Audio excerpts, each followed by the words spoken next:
bundot. Ah.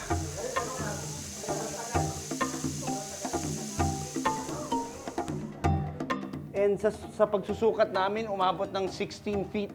Itong si Shawi, napakalaki. Just imagine kung nasa mas malaking kulungan siya at twice a month siya pinapakain, baka mas malaki pa ito.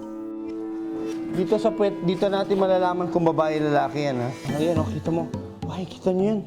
Mga ano yan, ha? Mga hindi yan ihi, kundi mga mask yan.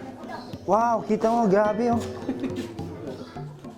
Yan yung mga iniiwan niyang scent para masundan siya ng mga lalaking sawa.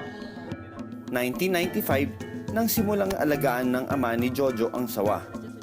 Nakagiliwan daw bilhin ng ama ni Jojo ang sawa na tinawag nilang si Shawi. Agurin ko ganito kahaba itong si Shawi. 2008 pa nang huling mailabas ito sa kulungan. Parang highway, ang laki, oh. Pinagdikit ko itong ilalim ko, hindi kasya yung lapad ng mga daliri ko.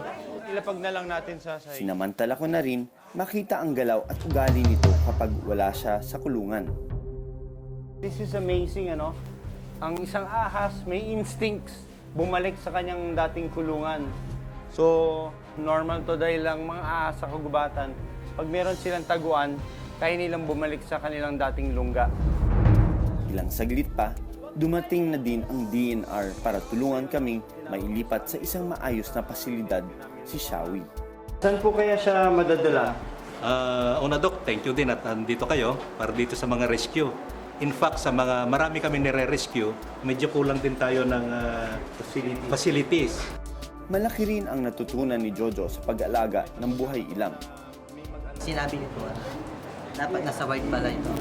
Kasi kapag lumaki na pala, hindi na pwede ilagay sa white kasi hindi na siya mabubuhay. Ayon sa DNR Pampanga, ito na raw ang pinakamalaking sawa na na-turn over sa kanila na galing sa pangangalaga ng tao. First time na nakakita kami ng ganito kahaba, about 16 feet.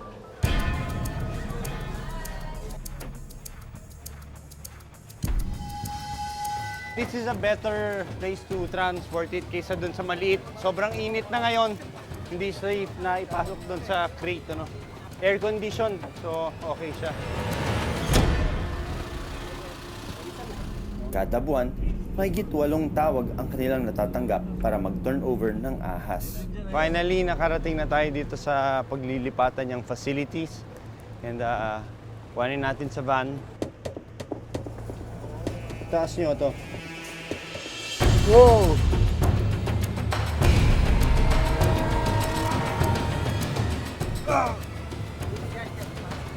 Hirap. Pag marami na siyang aangklahan, mas mahirap na siyang ilabas. Okay. Sa lugar na ito, dinala si Shawi at dito na siya maninirahan.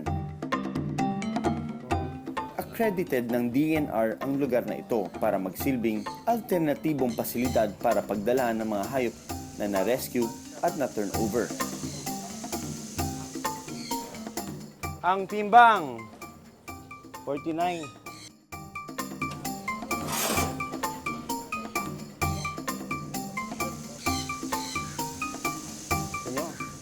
Mabagal na, oh.